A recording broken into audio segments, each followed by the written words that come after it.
সেটা কোনো রাষ্ট্রের কোনো সুবিধা আমরা পাইনি।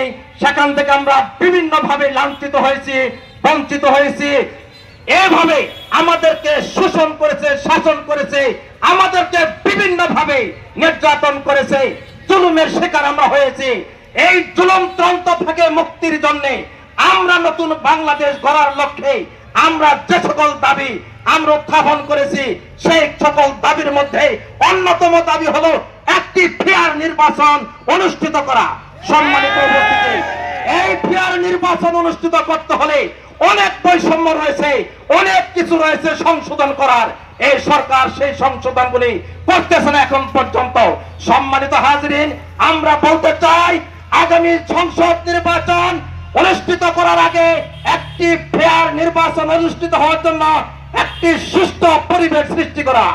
সম্মানিত উপস্থিতি, আমি আরো বলতে চাই আমাদের দাবি আগামী জাতীয় সংসদ যেন পিআর পদ্ধতিতে হয়।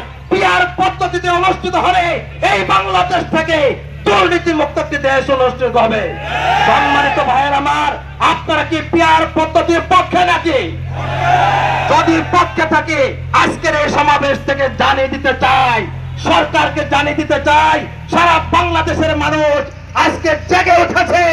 সারা বাংলাদেশের মানুষ আজকে কণ্ঠ দিয়ে স্লোগানে মুখরিত করতেছে। আজকে এই 26 তারিখে পিআর পদ্ধতি দিন, সুষ্ঠু নির্বাচন দিন। আমরা সুষ্ঠু নির্বাচনের পক্ষে। একটি সুষ্ঠু নির্বাচনের মাধ্যমে এই বাংলাদেশের জনগণ যাদেরকে সংসদে পাঠাবে আমরা তাদেরকে ধন্যবাদ জানাবো। সম্মানিত উপস্থিতি, আপনাদের সকলকে আজকে এই সমাবেশে অংশগ্রহণ করার জন্য সদর উপজেলার পক্ষ থেকে ধন্যবাদ জানিয়ে আমার কথা শেষ করছি। ওমা তৌফিক ইল্লা বিল্লাহ। আসসালামু আলাইকুম ওয়া রাহমাতুল্লাহ।